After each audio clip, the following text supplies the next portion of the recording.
দ্বিতীয় প্রাথমিক পরীক্ষা 2025 এর সিলেবাস অনুযায়ী প্রাথমিক গণিত তৃতীয় শ্রেণী পৃষ্ঠা নং 47 এক নংয়ের 1 আর 2 নং প্রশ্ন নিয়ে আজকে আমরা আলোচনা করব। তাহলে আমাদের 1 নম্বরে প্রশ্ন রয়েছে, তাহসিন 13টি লাঠিম কিনতে চায়। প্রতিটি লাঠিমের দাম 8 টাকা হলে তার কত টাকার প্রয়োজন? কয়টি লাঠিম কিনতে চায়? 13টি। এবং কত করে প্রতিটি দাম, মানে একটির দামই হচ্ছে 8 টাকা। তাহলে এটা আমরা কি করতে পারি? 13 গুণ 8 এরকম ভাবে আমরা বের করতে পারি। 13 গুণ 8 যদি দেই আমাদের ফলাফল কত বেরোবে? দেখো 3 8 কত? 24। আমরা জানি 3 8 24। 24 এর কত লিখবো আমরা? 4। হাতে আমাদের 2 রয়েছে। এবার 8 কে 8 নামাতে পড়ো, তাহলে 8 হয়। 8 আর 2 কত? যোগ করলে কত হবে? 10। 8 আর 2 যোগ করলে 10। তাহলে 104 হয়েছে। তাহলে তাহসিনের কত টাকা প্রয়োজন? 104 টাকা প্রয়োজন।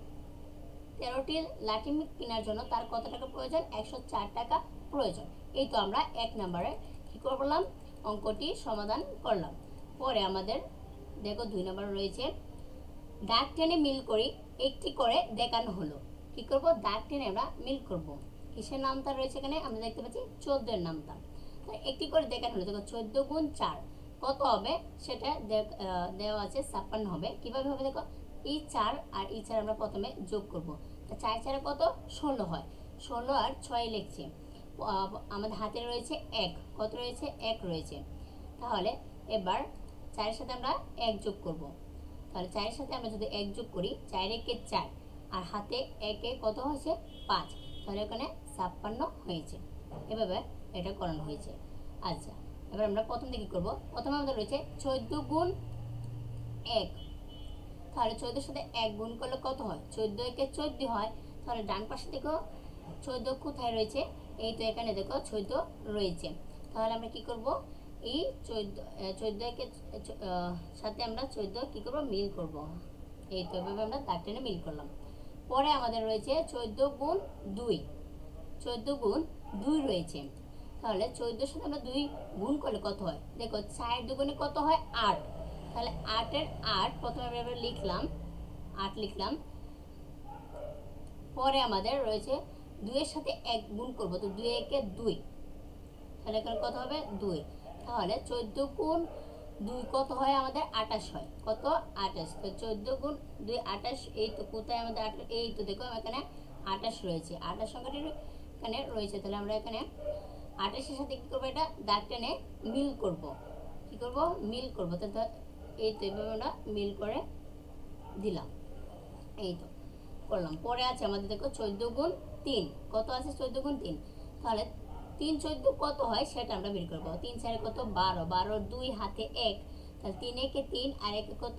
4। তাহলে কত? 42। তাহলে দেখো এখানে সবচেয়ে নিচে 42 সংখ্যাটি রয়েছে। তাহলে এখানে আমরা 14 গুণ 3 এর সাথে আমরা কি করব? 42। মানে 3 14 কত? 42। এভাবে আমরা পড়ব। পরে 14 গুণ 4 এটা তো মিল করানো দেওয়াই আছে। আচ্ছা, পরে 14 গুণ 5 কত হবে? তাহলে আমরা গুণ করি 4 আর 5 এ প্রথমে 5 আর 4 গুণ করলে কত হয়? 20। তাহলে 20 এর কত নিব আমরা? প্রথমে 0। হাতে আছে আমাদের 2। তাহলে 5 একে 5 আর 2 হচ্ছে 7, অর্থাৎ 70। তাহলে এখানে কোথায় 70 রয়েছে তোমরা খুঁজ করো। এই তো দেখো এখানে 70 সংখ্যা রয়েছে। এখানে 70 সংখ্যা রয়েছে। তাহলে আমরা 5 14 কত বলতে পারি? 70 বলতে পারি। এই তো এবারে দাগ টেনে আমরা মিল করলাম। পরে আমাদের 14 গুণ 6 রয়েছে, মানে 6 14 কত হয়? 4 6 কত? 24। 24 এর 4 হাতে আমাদের রয়েছে 2।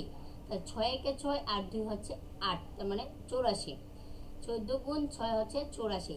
তাহলে 84 কোথায় রয়েছে সেখানে খোঁজ করো। এখানে এই তো দেখো এখানে 84 রয়েছে। তাহলে আমরা কি করব? 14 গুণ 6 অর্থাৎ 14 6 14 কত? 84। কত? 84 এভাবে আমরা বলতে পারি। পরে আছে দেখো আমাদের 14 গুণ 7 রয়েছে। তাহলে গুণ করলে কত হবে? 7 আর 4 গুণ করলে হবে 7 4 সাথে কত? 28। তাহলে 28 এর 8 লিখতে পারি প্রথমে। পরে আছে আমাদের 2।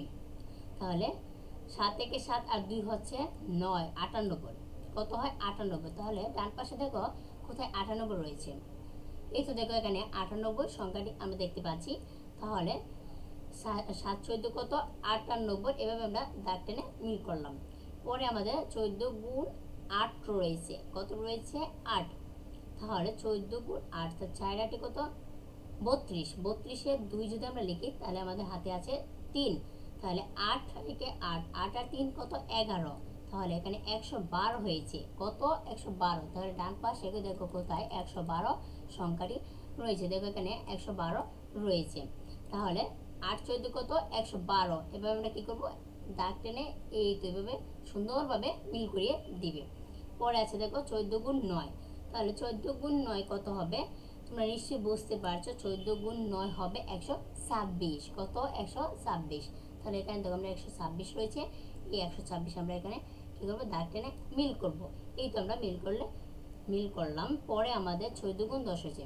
তোমরা নিশ্চয়ই বুঝতে পারছো 14 গুণ 10 কত হবে, কারণ এখানে একটি গড়ে সংখ্যা বাকি আছে, কোনটি এই তো দেখো 140। তাহলে 14 গুণ 10 কত হবে 140 হবে, কত হবে 140। তাহলে আমরা কি লিখতে পারি 14 গুণ 10 হচ্ছে 140। এই তো এভাবে আমরা দাগ টেনে মিল করলাম। এটা 14 নামতা হয়েছে, কি হয়েছে 14 নামতা। তোমরা পড়তে 14 কে 14, 14 দুগুণে 28, 3 14 42, 4 14 56, 5 14 70, 6 14 84, 7 14 কত 98, 8 14 112, 9 14 126, 10 14 কত 140। এভাবে তোমরা নামতা পড়তে পারো। আশা করি তোমরা বুঝতে পেরেছো। আজ এই পর্যন্তই, বিদায়।